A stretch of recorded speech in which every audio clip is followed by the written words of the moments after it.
if we move beyond the silos that hinder our collective action, and if we adopt a holistic approach that recognizes the constant interaction between desertification, biodiversity loss, and the acceleration of climate change. The sight this year is almost certain to be the hottest on record and has been marked by destructive droughts from Ecuador to Morocco and Namibia to the Mediterranean. Droughts are less visible and attract less attention than sudden events like floods and earthquakes, but should not be underestimated, the researchers warned. Apart from those directly impacted, droughts can have knock-on effects on energy production, global trade, and industries like shipping. The United Nations Convention to Combat Desertification and the European Commission Joint Research Center, which co-launched the research, said by 2050, some 3 out of 4 people could be affected in some way by drought. Uche Ugochukwu, NTA News. Now, Indonesia and Canada on Monday signed a comprehensive economic partnership agreement aimed at strengthening economic ties between the two G20 members 3 years after negotiations began. The agreement, which will take effect in 2026, was signed in Jakarta by trade ministers of both countries. Indonesia's Trade Minister Budi Santoso said Indonesia appreciated Canada's support for its plan to prioritize its critical mineral sector, which was vital for its sustainable growth. Santoso told a joint press conference that both countries will advance sustainable critical mineral management, supporting Indonesia's net zero target by 2060 and fostering Canadian investment while driving green growth in both nations. Means that we are creating a predictability of our trading relationship, bringing down tariffs, and also creating that environment that really enables companies to want to grow into this market. Canada's main exports to Indonesia were agricultural products like fertilizer, while Indonesia mainly exported machinery and electrical machinery, as well as garments and footwear. Canada's international trade minister said the country's cattle industry was also represented on the Jakarta visit and looking to play a part in President Prabowo Subianto's signature program to provide free school meals from next year. The United Nations humanitarian chief has called for immediate international action to address Sudan's deepening crisis, highlighting the suffering of millions displaced by conflict. Top Fletcher spoke with refugees during a 9-day visit to Sudan and Chad, vowing to amplify their plight and urge the world to provide greater support. Sudan has been engulfed in wars since April 2023, pitting the regular army, led by Abdel Fattah al-Burhan, against the paramilitary Rapid Support Forces, commanded by Mohammed Hamdan Dagalo. The violence has killed tens of thousands and displaced more than 11 million people, creating what the United Nations describes as the worst humanitarian crisis in recent history. During a visit on Friday to El Geneina, the capital of West Darfur, Fletcher met the region's governor and heard heart-rending stories from refugees fleeing the conflict. Nearly 26 million people, about half the population, face the threat of mass starvation in Sudan, as both warring sides have been accused of using hunger as a weapon of war. Take the right path, my health, my right is the theme for the 2024 World AIDS Day. The theme emphasizes the need to protect everyone's rights if the world must end AIDS as a public health burden. It also underscores the link between human rights and healthcare access. The 2024 celebration reminds stakeholders to recommit to scaling up healthcare interventions aimed at curbing new HIV infections, stressing the need for the world to see the fight against HIV as a collective fight. The World Health Organization, WHO Regional Director for Africa, Dr. Mashido, on her part said HIV is a complex health challenge, inseparable from social factors such as poverty and gender inequality, and complicated by stigma and discrimination. Protecting human rights is key to achieving universal HIV care, she added. According to the WHO, equal access to prevention tools and education are key to stopping new infections, while stigma and discrimination undermine the fight against AIDS. 7 African nations, she announced, have met the UNAIDS HIV 95-95-95 target, a global benchmark to end HIV as a public health threat by 2030. The target seeks to ensure that 95% of HIV-positive people know their HIV status, 95% of people who know their HIV-positive status are on antiretroviral therapy, and 95% of people on antiretroviral therapy maintain an undetectable viral load to reduce onward transmission.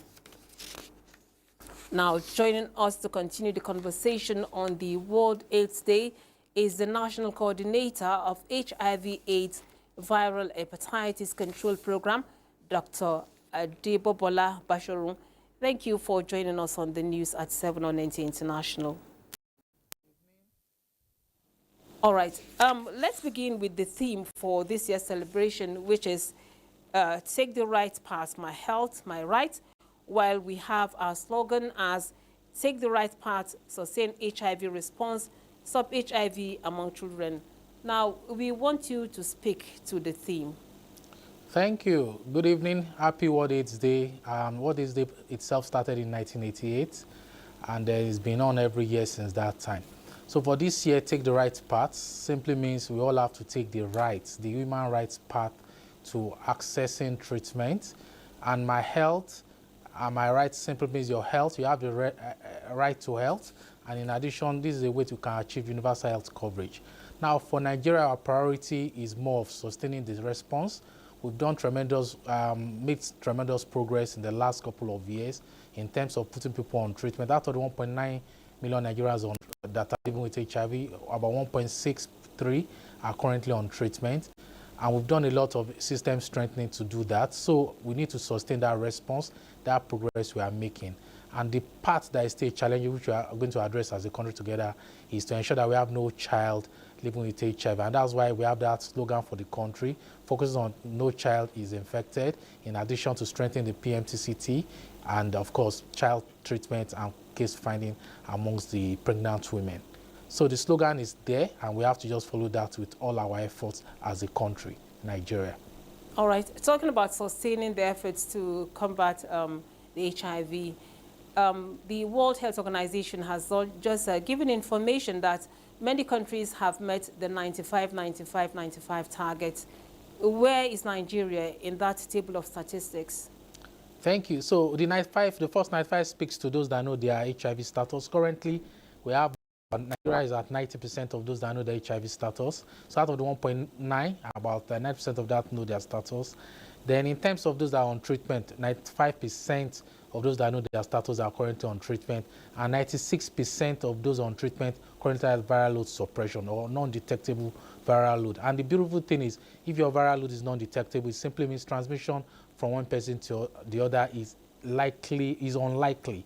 And so it's a good thing. We have to strengthen case finding to ensure that the remaining little gaps that we still have, which is more around the children, children, and of course, strengthening the PMTCT will lead to getting to the first 95%.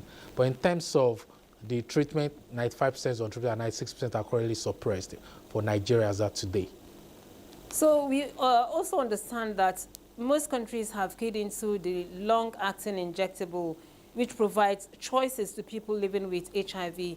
How can Nigeria key into this option? Thank you. The long-acting is popularly called cabotegravir, and it's a long-acting injectable pre-exposure prophylaxis, where once you have that injection, it protects you for 2 to 3 months without any likely risk of getting infected. And currently, Nigeria has keyed into that. We have a protocol that has been ethically approved by the National Health Research Committee in the Federal Ministry of Health, where NASCAP is also a part of the system. And we have other partners working with this with us. So the idea is we are rolling out the first dose, the first jab in Lagos, which will be followed by Gombe.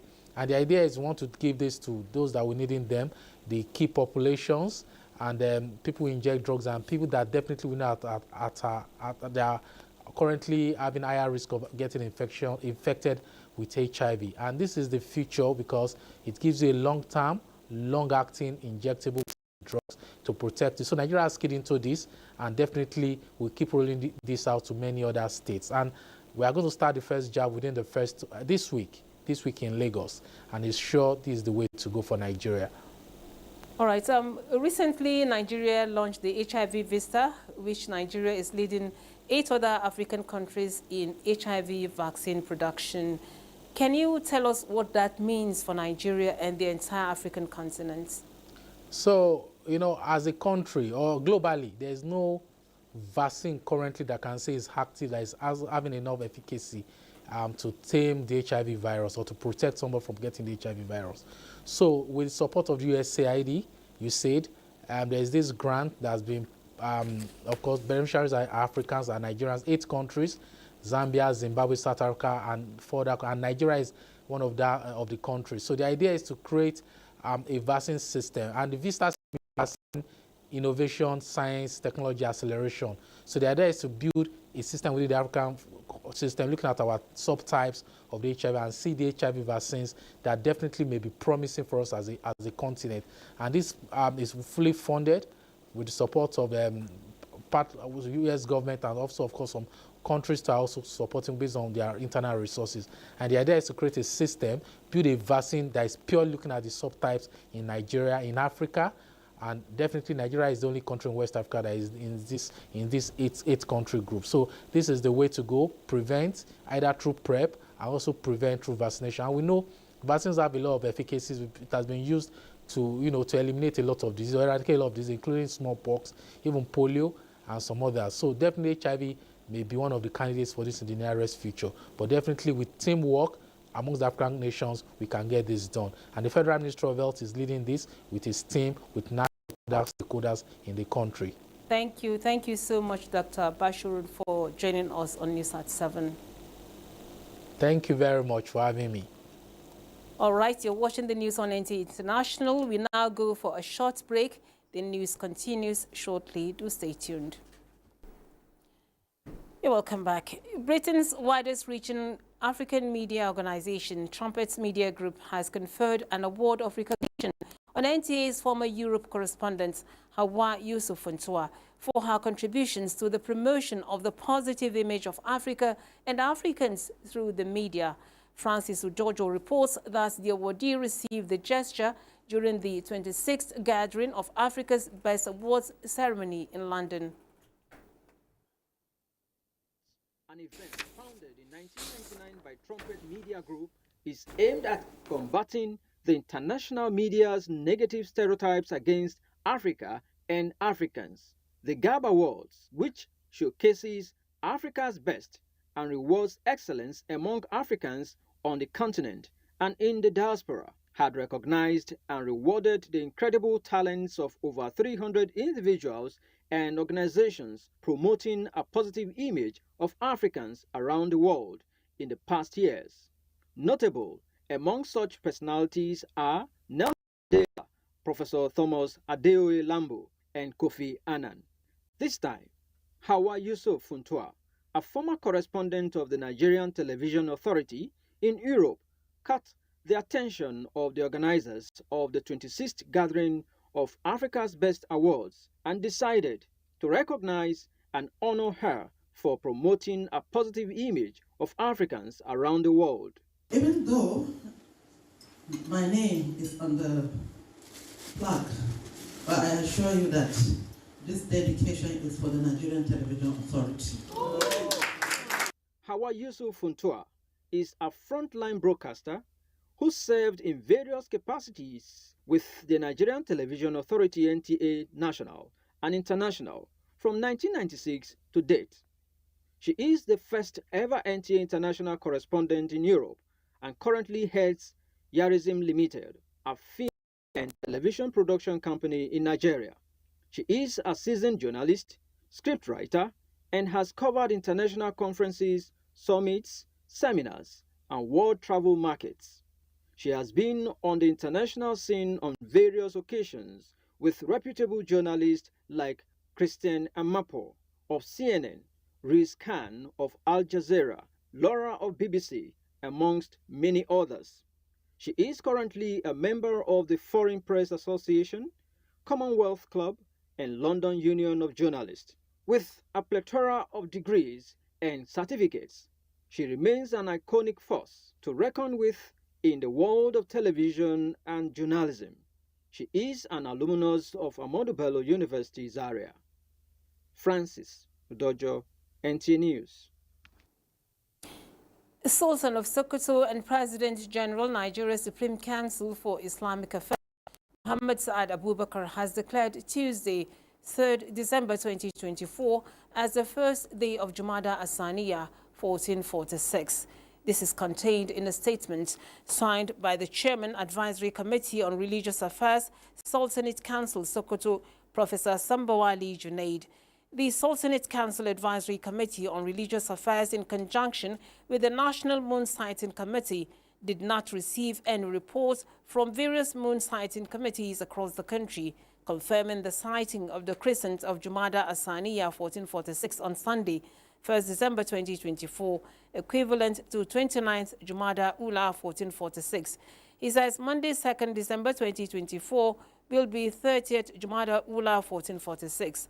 The statement maintains that the Sultan of Sokoto and President General Nigeria's Supreme Council for Islamic Affairs, Muhammad Saad Abubakar, has accepted the and accordingly declared Tuesday, 3rd December 2024, as the first day of Jumada Asaniya 1446.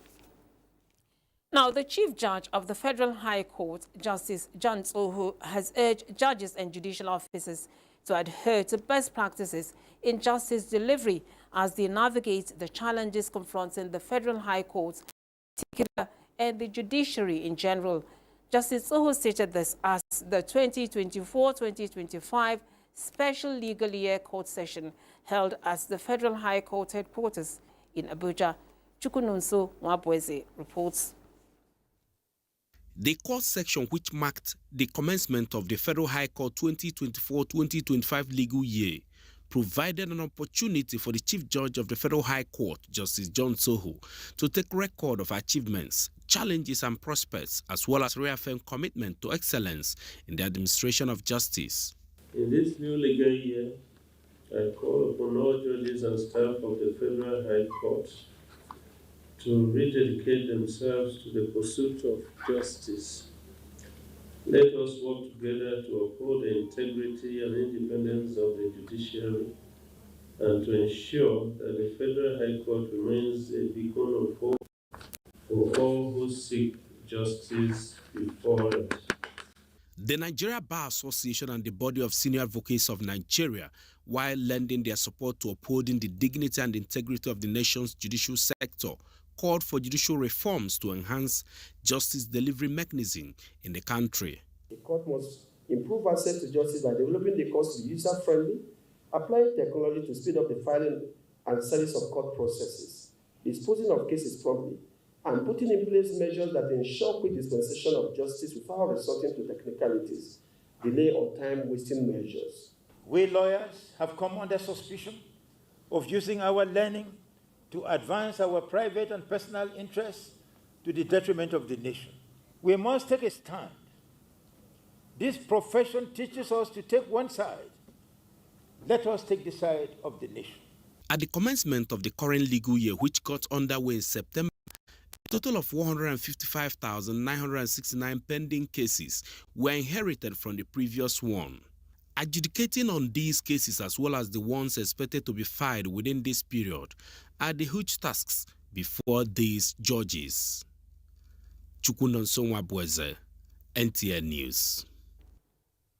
As part of the Bureau of Public Service Reform's statutory mandate on research and implementation of reform efforts across the public sector, the progress on the National Anti-Corruption Strategy remains a crucial area of interest owing to its socio-economic importance in governance and the need to strengthen institutions, promote transparency and accountability. Director General, Bureau of Public Service Reforms, Dasuki Arabi, stated this at a validation workshop on the impact assessments of the National Anti-Corruption Strategy on Governance and Transparency. Haman Jabani reports. The review by key stakeholders aim at praising the study on the implementation of the effectiveness of the National Anti-Corruption Strategy in addressing corruption, promoting transparency, and identifying gaps, challenges, and opportunities for improvement. The Director General, Bureau of Public Service Reforms, who was represented, said in an attempt to examine the impacts on the implementation of the policy in Nigeria, the Bureau, working with a private consultant, embarked on a research survey to, among others, involve in various policies and programs aimed at mainstreaming anti-corruption principles in governance and service delivery. It is pertinent to state that the signing of the National Anti-Corruption by Nigeria signal the comprehensive efforts by the federal government's commitment to strengthen institutions, enhance transparency, and promote accountability. The question is, what do we do with them? Findings have shown that while some progress was made in implementing the planned activity, there are significant portions that could have been satisfactorily implemented. The hopes is that the lessons learned from this, in terms of what has worked and what has not worked so well, would help to then strengthen the implementation and impact of the next strategy, which is presently on. We view this process as an opportunity to affirm the principles of inclusivity, accountability, and evidence-based decision-making. We'll be excited if the motive of this review is to make sure that in truth and in practice that the war against corruption is being achieved. As the foremost professional body for legal practitioners, the NBA remains committed to upholding the rule of law and fostering a culture of integrity and justice. The review recommended 5 pillars for action that include prevention, public engagement, ethical reorientation, reinforcement and sanction, as well as recovery and management of proceeds of crime. Haman Jabani, NTA News. Here's a check on the weather prospect for Tuesday in Nigeria and some cities of the world.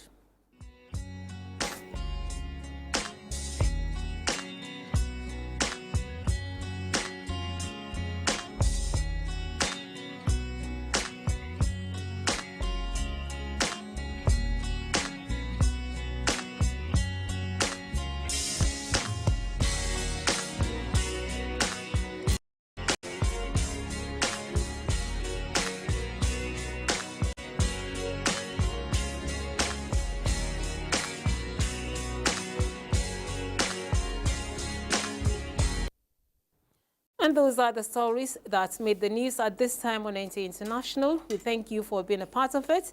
I'm Lami Ali, and Shegun Ajayi has been the sign language interpreter. Do have a good evening.